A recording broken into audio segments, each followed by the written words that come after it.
Tadi sebelum kesini pengurus MWC ngobrol dulu, tanya-tanya apa sebenarnya yang menjadi latar belakang Kiai meneliti daripada nasab Ba'lawi ini. Sekarang saya jawab, saya dulu husnudzon bahwa para Ba'lawi ini yang ada di Indonesia betul keturunan Nabi. Bahkan banyak yang datang ke rumah saya sering sekali. Para Ba'lawi ini ada yang hanya silaturahmi, ada yang minta amplop dan lain sebagainya, biasa-biasa saja. Itu sudah lama. Tapi kemarin 1 tahun kemarin saya lihat ini kok kayak tidak nyambung antara akhlak yang ditampilkan di hadapan publik dengan pengakuan sebagai keturunan daripada baginda Nabi besar Muhammad sallallahu alaihi wasallam. Akhirnya karena itu kemudian saya penasaran, apa betul para Ba'lawi yang dipanggil Habib ini adalah keturunan Nabi? Saya mencari di internet silsilah mereka. Ketemulah salah satu silsilah tokoh dari Ba'lawi. Kemudian saya urut namanya sampai Nabi Muhammad ada 39.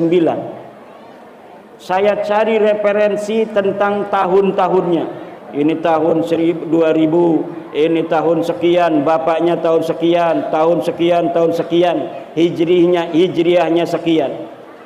Akhirnya setelah tahu nama-nama 39 dan tahun masing-masing dengan tahun hijriah, maka saya cari kitab-kitab nasab yang sesuai dengan tahun-tahun yang ada. Karena keturunan Nabi mah, semua keturunan Nabi setiap masa dicatat, Pak. Di abad ketiga ada kitabnya. Kalau betul ini orang yang ada di abad ketiga ini adalah merupakan turunan Nabi, maka akan ada catatannya. Di abad keempat banyak kitabnya, di abad kelima juga banyak, di abad keenam juga ada, di abad ketujuh juga ada, abad 9 ada, sampai abad sekarang ini anak keturunan Nabi yang ada di Saudi Arabia dari golongan marga Al-Abdali Al-Auni yang paling sahih, kemudian dari Az-Zaidi yang ada di Yaman. Di Yaman ini yang sahih nasabnya adalah Az-Zaidi, dari nasab keturunan para imam-imam Zaidiyah yang ada di Sana'a. Itu terbukti dalam setiap generasi sampai hari ini. Yang sedang perang dengan orang-orang Amerika, yang sedang perang dengan orang-orang Israel, yang sedang perang dengan Inggris, itu adalah keturunan Nabi asli yang ada di Yaman dari suku Al-Hausi. Al-Hausi itu adalah keturunan Imam Hasan bin Ali bin Abi Thalib atau Imam Hasan bin Fatimah binti Rasulullah Muhammad sallallahu alaihi wasallam. Ternyata ini ada satu nama di abad keempat dari silsilah mereka, namanya Ahmad bin Isa. Ahmad bin Isa saya cari ada di dalam kitab-kitab nasab. Anaknya dicatat, jumlahnya 3. Pertama Muhammad, 2 adalah Husain, 2 Ali, ketiga Husain. Nah, sedangkan ini para Ba'lawi mengaku bahwa Ahmad bin Isa punya anak keempat, namanya Ubaid. Saya cari seluruh kitab yang ada di abad keempat, tidak ada yang menyatakan Ubaid ini adalah anak Ahmad bin Isa. Nanti di abad kelima mungkin ada yang mencatat, tidak ada. Kitab banyak ditulis Ahmad bin Isa hanya punya anaknya 3, Muhammad, Husain, dan Ali. Di abad yang ke-6 saya cari tidak ada. Di abad ke-7 semuanya Ahmad bin Isa keturunannya dicatat, sampai keturunan yang ke-5, ke-6. Sampai hari ini itu sudah ada catatan abad ke-15 keturunan Ahmad bin Isa dari anak yang bernama Muhammad, dari anaknya yang namanya Ali, dari anaknya yang namanya Husain. Tapi dia dicatat tidak punya anak bernama Ubaidullah. Lalu dari mana mereka mengaku selama 550 tahun nama Ubaid tidak ditulis sebagai anak Ahmad bin Isa? Pada abad 9 mereka bikin buku sendiri. Jadi pencatat nasab keluarga Rasul itu mencatat Ahmad tidak punya anak namanya Ubaid. Dia mencatat sendiri, kakek saya namanya Ubaid. Ubaid ini anak daripada Ahmad. Sementara di abad yang sama Ibnu Inabah dalam kitabnya Umdatut Talib Al-Kubra mengatakan yang sama. Dia mengaku, tapi ini pencatat nasab Rasul juga terus mencatat tidak ada anak yang namanya Ubaid. Ini yang mencatat pertama kali namanya Ali bin Abu Bakar As-Sakron. Abadnya abad 9, wafatnya 895 Hijriah.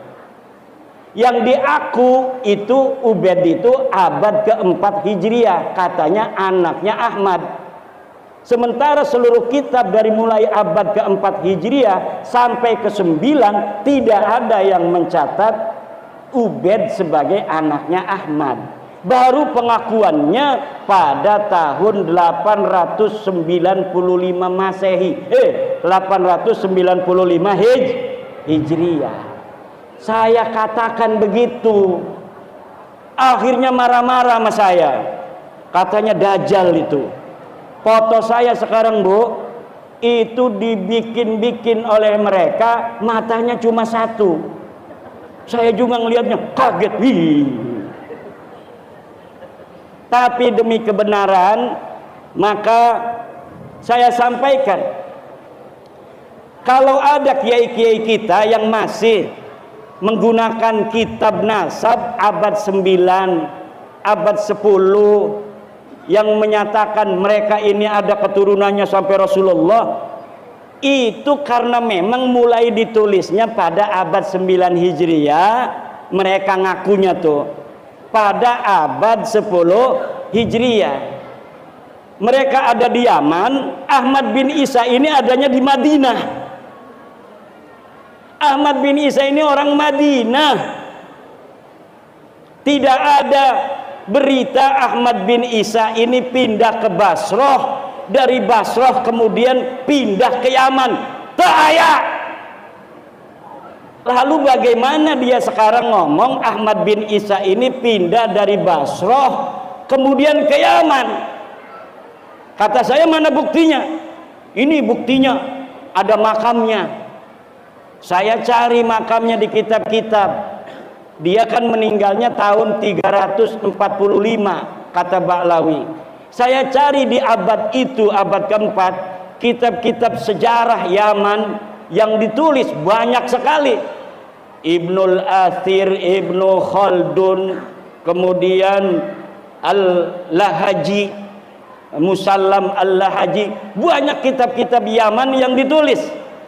Ada nggak di sana makam namanya makam Ahmad bin Isa? Tidak ada, karena memang Ahmad bin Isa tidak pernah hijrah dari Basrah ke Hadramaut. Seperti juga tidak ada berita Ahmad bin Isa ini ada di Basrah. Yang diketahui oleh ahli sejarah, Ahmad bin Isa cucu Nabi ini asli cucu Nabi. Dia tinggalnya di kota Madinah, di kampung yang namanya Kampung Surya. Ini kitab-kitab abadnya Ahmad bin Isa mencatat begitu. Dia adanya di Madinah, dia tidak pindah ke Basrah, apalagi pindah ke Hadramaut.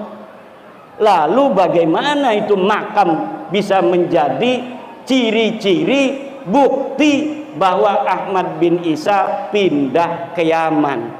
Makam itu makam palsu.